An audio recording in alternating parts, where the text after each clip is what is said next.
આકાશવાણી અમદાવાદ વડોદરા પ્રાદેશિક સમાચાર કરણ મકવાણા વાંચે છે. સૌપ્રથમ મુખ્ય સમાચાર. ભારતે અમદાવાદમાં શહેરી વસવાટ અને ગતિશીલતામાં સુધારો કરવા માટે એશિયન ડેવલપમેન્ટ બેંક સાથે 18 અબજ $10 કરોડની લોન પર હસ્તાક્ષર કર્યા છે. સેમિકન્ડક્ટર નિર્માણ ક્ષેત્રે આત્મનિર્ભર બનશે ગુજરાત. ધોલેરા અને સાણંદમાં સ્થપાનાર બંને યુનિટોથી રોજગારીના અવસરો વધશે. આગામી લોકસભા ચૂંટણી માટે ભાજપ દ્વારા ગુજરાતના 7 સહિત 72 ઉમેદવારોની યાદી જાહેર. 10મા આંતરરાષ્ટ્રીય યોગ દિવસની રાજ્ય સરકાર દ્વારા ગુજરાતભરમાં યોગોત્સવ તરીકે ભવ્યાતિભવ્ય ઉજવણી કરવામાં આવશે. વિધાનસભાના અધ્યક્ષ શંકરભાઈ ચૌધરીએ સિદ્ધપુર ખાતે પ્રાચીન સરસ્વતી નદીમાં જળસંચયની કામગીરીનો શુભારંભ કરાવ્યો. અને કિડનીના રોગના વધતા જતા જોખમો અંગે જાગૃતિ લાવવા આજે વિશ્વ કિડની દિવસની થઈ રહી છે ઉજવણી. સમાચાર વિગતવાર. ભારતે અમદાવાદમાં શહેરી વસવાટ અને ગતિશીલતામાં સુધારો કરવા માટે ગઈકાલે એશિયન ડેવલપમેન્ટ બેંક સાથે 18 અબજ $10 કરોડની લોન પર હસ્તાક્ષર કર્યા છે. આ લોન ગ્રામીણથી શહેરી એટલે કે ઉપશહેરી વિસ્તારોના વિકાસ માટે નાણાં પૂરા પાડશે. નાણાં મંત્રાલયે જણાવ્યું છે કે અમદાવાદ પેરી અર્બન લાઇવલિબિલિટી ઇમ્પ્રુવમેન્ટ પ્રોજેક્ટ હેઠળ 116 કિલોમીટર પાણી વિતરણ નેટવર્ક, 126 કિલોમીટર આબોહવા મૈત્રીપૂર્ણ સ્ટ્રોમ વોટર ડ્રેઇન્સ, 300 કિલોમીટર ગટર વ્યવસ્થા અને 4 સુએજ ટ્રીટમેન્ટ પ્લાન્ટનું નિર્માણ કરવામાં આવશે. આ પ્રોજેક્ટ અમદાવાદના ઉપશહેરી વિસ્તારોની કનેક્ટિવિટી સુધારવા માટે હાલના સરદાર પટેલ રિંગ રોડ સાથે 10 જંકશન સુધારણાને પણ સમર્થન આપશે. પ્રધાનમંત્રી નરેન્દ્ર મોદીએ ગઈકાલે ઇન્ડિયાઝ ડેકેડ ચિપ્સ ફોર વિકસિત ભારત કાર્યક્રમમાં વર્ચ્યુઅલી અંદાજે ₹1.25 લાખ રૂપિયાની 3 સેમિકન્ડક્ટર સુવિધાઓનું ભૂમિપૂજન કરાવ્યું. પ્રધાનમંત્રી નરેન્દ્ર મોદીએ કહ્યું કે મેડ ઇન ઇન્ડિયા અને ડિઝાઇન ઇન ઇન્ડિયા ચિપ્સ ભારતને આત્મનિર્ભર અને આધુનિકીકરણ તરફ લઈ જવામાં મહત્વપૂર્ણ ભૂમિકા ભજવશે. વધુમાં પ્રધાનમંત્રીશ્રીએ જણાવ્યું કે અત્યારે ભારત દુનિયામાં મોબાઈલનું બીજું સૌથી મોટું ઉત્પાદન કરે છે. ભારતના ક્વોન્ટમ વિઝનની શરૂઆત કરાઈ છે. અત્રે ઉલ્લેખનીય છે કે 3 સેમિકન્ડક્ટર સુવિધાઓમાં ગુજરાતના ધોલેરા અને સાણંદ તેમજ આસામમાં મોરેગાંવનો સમાવેશ થાય છે. મુખ્યમંત્રી ભૂપેન્દ્ર પટેલે આ પ્રસંગે જણાવ્યું કે સેમિકન્ડક્ટર જેવા ઉભરતા ક્ષેત્રને પ્રોત્સાહન આપવા માટે અલગ સેમિકન્ડક્ટર પોલિસી બનાવનારું ગુજરાત પ્રથમ રાજ્ય છે. પ્રધાનમંત્રી નરેન્દ્ર મોદીએ ગઈકાલે વર્ચ્યુઅલી સમગ્ર દેશમાં સામાજિક ઉત્થાન તથા રોજગારલક્ષી લોકકલ્યાણ વેબ પોર્ટલ એટલે કે પીએમ સૂરજ પોર્ટલનો શુભારંભ કરાવ્યો. દેશના 522 જેટલા જિલ્લાઓ આ કાર્યક્રમમાં વર્ચ્યુઅલી જોડાયા હતા. સાબરકાંઠા જિલ્લામાં અન્ન નાગરિક પુરવઠા રાજ્યમંત્રી ભીખુસિંહજી પરમારની ઉપસ્થિતિમાં આ કાર્યક્રમ પોર્ટલ લોન્ચિંગ અંતર્ગત હિંમતનગર ખાતે યોજાઈ ગયો. અમારા સાબરકાંઠાના પ્રતિનિધિ જણાવે છે કે કાર્યક્રમ અંતર્ગત જિલ્લામાં વિવિધ યોજનાઓ હેઠળ કુલ 2471 સફાઈ કામદાર લાભાર્થીઓને 2464.71 લાખ રૂપિયાની ઋણ સહાય આપવામાં આવી છે. અમારા ગીર સોમનાથના પ્રતિનિધિ રાજેશ ભદગોતર જણાવે છે કે સોમનાથ રામ મંદિર ઓડિટોરિયમ ખાતે વંચિત વર્ગો માટે યોજાયેલા કાર્યક્રમમાં જિલ્લાના 197 લાભાર્થીઓને 7.46 કરોડ રૂપિયાથી વધુની સહાયનું વિતરણ કરવામાં આવ્યું હતું. પંચમહાલ જિલ્લાના ગોધરા ખાતે પીએમ સૂરજ યોજના અંતર્ગત જિલ્લા પંચાયત પ્રમુખના અધ્યક્ષસ્થાને કાર્યક્રમ યોજાઈ ગયો. અમારા પંચમહાલના પ્રતિનિધિ વિપુલ પુરોહિત જણાવે છે કે કાર્યક્રમમાં કલેક્ટરશ્રીએ વંચિતોના વિકાસ અર્થે ચાલી રહેલી યોજનાઓની માહિતી આપતા જણાવ્યું કે છેલ્લા 5 વર્ષમાં ગુજરાત સફાઈ કામદાર નિગમે 78 લાખ જેટલી સહાય લાભાર્થીઓને આપવામાં આવી છે. અમારા ભાવનગરના પ્રતિનિધિ સુરેશ ત્રિવેદી જણાવે છે કે પીએમ સૂરજ પોર્ટલ વિમોચન કાર્યક્રમમાં 7.79 કરોડ રૂપિયાના લાભોનું વિતરણ કરવામાં આવ્યું હતું. જિલ્લાના વંચિત વર્ગો માટે ક્રેડિટ સપોર્ટ હેઠળ 17 જેટલા લાભાર્થીઓને 19.37 લાખ કરોડ રૂપિયાની લોન આપવામાં આવી છે. આગામી લોકસભા ચૂંટણી માટે ભાજપ દ્વારા ગુજરાતના 7 સહિત 72 ઉમેદવારોની યાદી જાહેર કરાઈ છે. રાજ્યમાંથી વડોદરાથી રંજનબેન ભટ્ટને ફરીથી પસંદ કરાયા છે તો અમદાવાદ પૂર્વથી હસમુખ પટેલની પણ ફરીથી પસંદગી કરાઈ છે.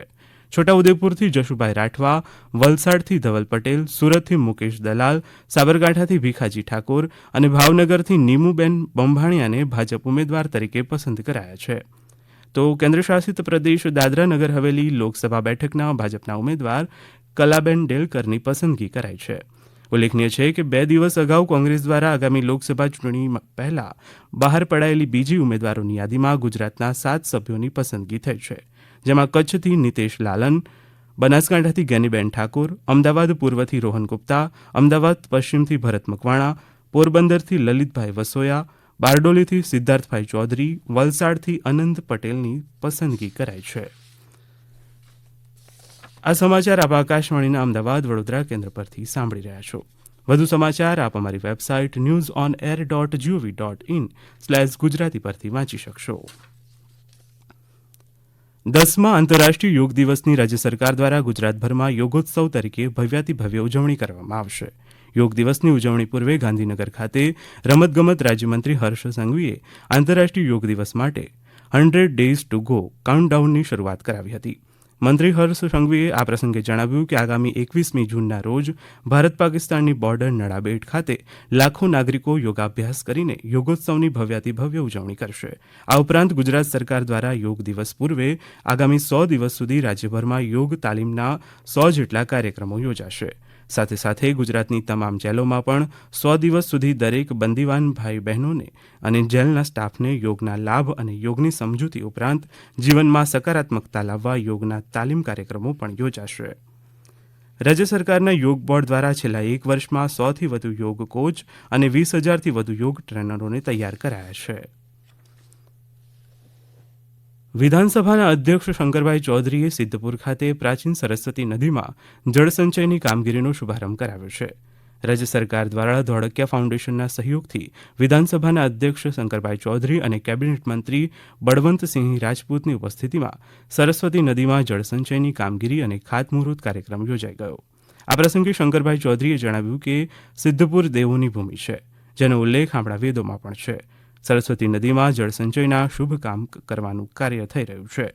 હિન્દુસ્તાનનો સુવર્ણ ઇતિહાસ પાટણની પ્રભુતામાં જોઈ શકાય છે. આ પ્રસંગે કેબિનેટ મંત્રી બળવંતસિંહ રાજપૂતે જણાવ્યું કે સરસ્વતી નદીમાં જળસંચયની કામગીરીનો શુભારંભ થયો છે. સરસ્વતી નદી 3 મીટર ઊંડી થશે અને તેના પર ભવ્ય ઘાટ બનાવવાથી સુંદરતાનું નિર્માણ થશે. આજે વિશ્વ કિડની દિવસ છે.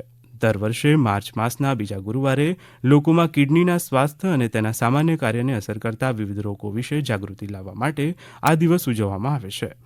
આ વર્ષનો વિષય બધા માટે કિડની આરોગ્ય છે, જે ક્રોનિક કિડની રોગોના વધતા જોખમો અને વિવિધ સ્તરે આ પડકારોને પહોંચી વળવા માટે કિડનીની યોગ્ય કાળજી લેવા પર ધ્યાન કેન્દ્રિત કરે છે. એમ્સ નવી દિલ્હીના નેફ્રોલોજી વિભાગના વડા ડોક્ટર દીપાંકર ભૌમિકે આકાશવાણી સાથે વાત કરતા જણાવ્યું કે કિડનીની વિકૃતિના કેટલાક લક્ષણો પગમાં સોજો, હાઈ બ્લડ પ્રેશર, ઓછું હિમોગ્લોબિન અને નબળા હાડકાનો સમાવેશ થાય છે.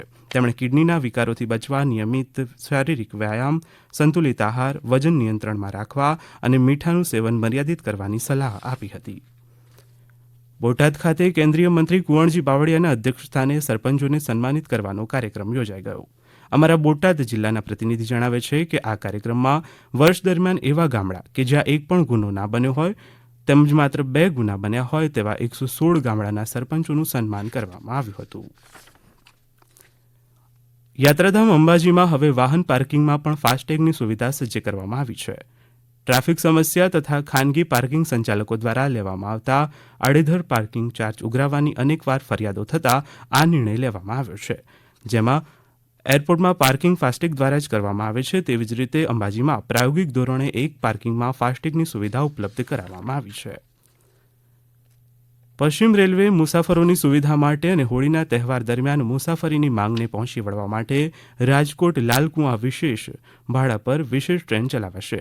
આ ટ્રેન આગામી 25 માર્ચથી રાજકોટથી 10:30 કલાકે ઉપડશે. તેવી જ રીતે લાલકુઆથી 24મી માર્ચે ઉપડી બીજા દિવસે રાજકોટ પહોંચશે. પાટણ જિલ્લાના સમોડા ખાતે આત્મા પ્રોજેક્ટ તેમજ કૃષિ વિજ્ઞાન કેન્દ્રના ઉપક્રમે પ્રાકૃતિક કૃષિ પરિસંવાદ અને પ્રદર્શન કાર્યક્રમ યોજાઈ ગયો. અમારા પાટણ જિલ્લાના પ્રતિનિધિ રમેશ સોલંકી જણાવે છે કે જિલ્લાના જુદા જુદા તાલુકાના પ્રાકૃતિક ખેતી કરતા અંદાજે 500થી વધુ ખેડૂતો કાર્યક્રમમાં હાજર રહ્યા હતા. અંતમાં મુખ્ય સમાચાર. ભારતે અમદાવાદમાં શહેરી વસવાટ અને ગતિશીલતામાં સુધારો કરવા માટે એશિયન ડેવલપમેન્ટ બેંક સાથે 18 અબજ $10 કરોડ લોન પર હસ્તાક્ષર કર્યા. આગામી લોકસભા ચૂંટણી માટે ભાજપ દ્વારા ગુજરાતના 7 સહિત 72 ઉમેદવારોના યાદી જાહેર. વિધાનસભાના અધ્યક્ષ શંકરભાઈ ચૌધરીએ સિદ્ધપુર ખાતેથી પ્રાચીન સરસ્વતી નદીમાં જળસંચયની કામગીરીનો શુભારંભ કરાવ્યો. આકાશવાણીના અમદાવાદ વડોદરા કેન્દ્ર પરથી પ્રાદેશિક સમાચાર પૂરા થયા.